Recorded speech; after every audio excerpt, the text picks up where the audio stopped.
afternoon. My name is Zora Neale Hurston. I was raised in Eatonville, Florida, in an all-black town that was incorporated in 1886. While I attended college, where I studied infographics, which is the study of racial heritage. I am known as a folktress, a novelist, a Harlem Renaissance influencer, and an author that challenged other Black artists and readers to honor a past and envision a more liberating future. I also incorporated spiritual influences from my father's Baptist church in my writings, which other female novelists, they seem to lacked. Well, let's see. Most of my famous writings.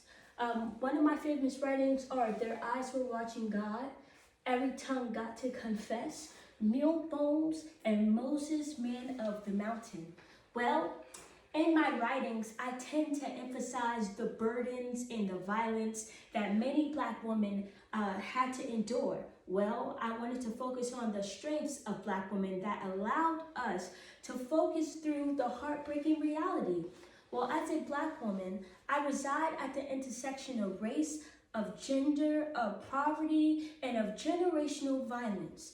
I had to overcome many of these different burdens that society has placed on Black women, equating our value of life to nothings of importance. Well, my work breaks the stereotypes of the different things that we had to go through, and I wanted my voice to be heard. I caused an uproar so that we could be heard in literature and society in many different aspects.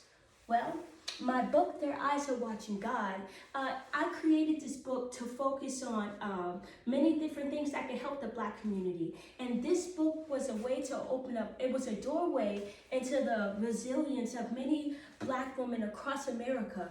And my work embodies the Black cultural theories, which allows my work to be viewed through a lens of creativity through many different Black women, right? So I allowed the main character, Janie, to model a feminist character who can be seen through strength, through courage, through love, through wisdom. And I allowed Janie's image to change gender roles and lost identity, and also to reflect how she overcame being triumphed and overpowered by men in society as well. Well, my novel, Every Tongue Got to Confess, this was inspired by many different gatherings of the many different stories that I collected during my travels. The narrative captivates the misrepresentation of lost identity, of God, of white people, of the devil, many different aspects. And my novel, Mule Bones, this novel tends to focus on the abusive treatment that workers had to endure, the brutality, the suffering, many different bad things that they had to deal with, and they were constantly racially profiled. The mule in this story represents oppression. Mules are usually known to be strong and not so much easily broken. So I allowed the mule in the story to pretty much fight against many different things, to show that we are strong people, to reflect that we can overcome oppression. In my novel, Moses, Man of the Mountain, this novel focuses on the oppressed mind. Many times, as Black people, we are oppressed in our minds, right? So I allowed Moses to express spiritual freedom. I also indulge in spiritual influence in this story, right? Because I came from a spiritual background from my father in his church. So this story reflects the life of a fearless spiritual leader, Moses, who had to encounter extensive amount of backlash because of his spiritual walk.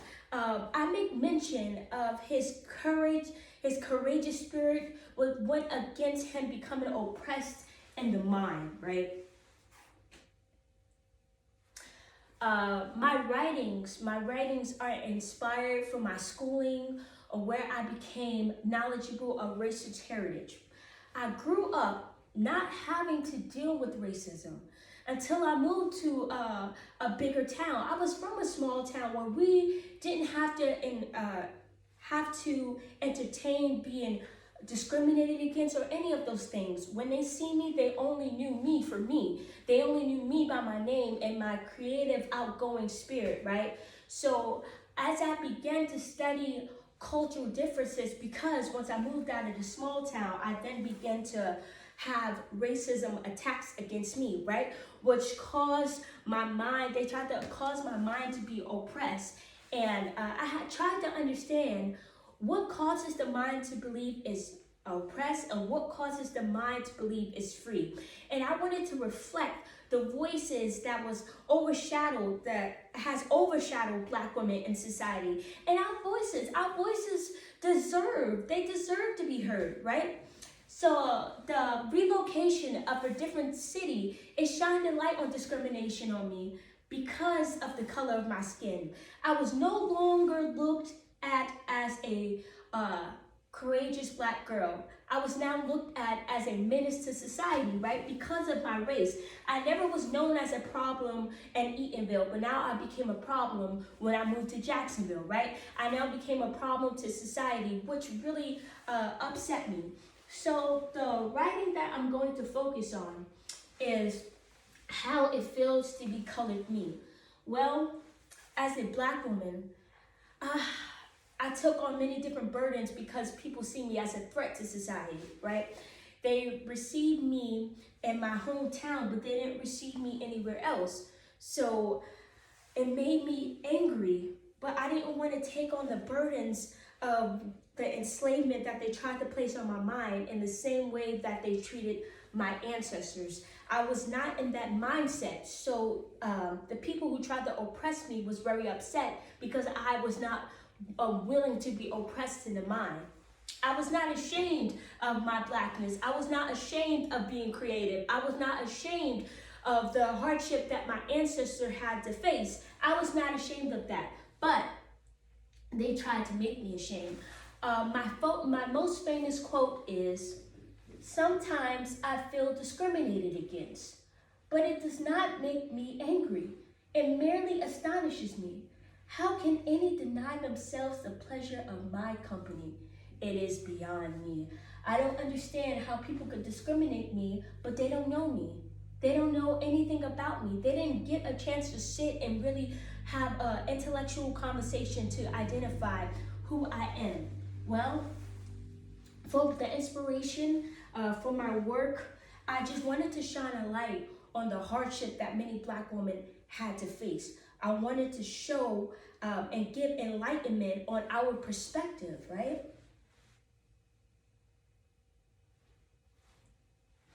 Sorry. Description of passage, like I said again, this story again was just to reflect the hardship that I had to end up going through. Well, I shared enlightenment and I shared the vibrant person that I was, and I just wanted everyone to understand that I don't want to be judged on my skin. I want to be judged for who I am as a novelist, right?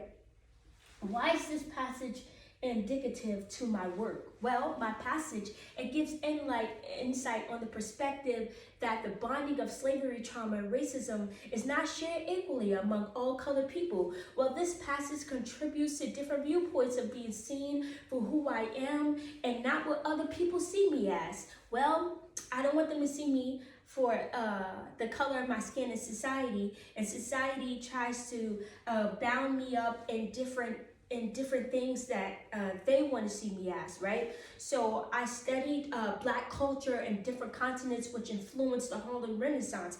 And my work tends to focus on the heritage of the life of colored people, that I took a part in protecting the rights of colored people, right? The contribution that my work focus has made on society? Well, again, I have shined a light on the different wrongfulness that women had to go through, that Black people had to go through. They were criticized for their many writings. They were criticized for telling the truth of the enslavement of the mind, physically, mentally, and emotionally. So I just wanted to captivate the true reflection of what we had to go through as people. The impact that I made to society. Well, I brought enlightenment through my many poems and passages by focusing on the struggle of Black women through my writings. Well, I voiced my opinions of seeing life through the eyes of colored people, and this is rarely done by a colored woman. So I shine the light on injustice of colored people and shield the brilliancy of my story because of my passages. And I gave many other Black people opportunities, and because of this, it caused a laws to change. It caused an influx of Black writers, and it also caused for the society to now respect the equality of Black people. This is my works cited page. Do you have any questions? Well, I thank you again. Again, my name is Zora Neale Hurston, and I have brought to you and shined a light on the struggles that Black girls had to go through the enlightenment that I brought, being involved in the Harlem Renaissance. And all my different novels reflect all of the journeys that I've been on to become who I am as a writer, as a folktress, as a novelist, and the person that I have become to impact the community. So I thank you again for your time. Have a great day.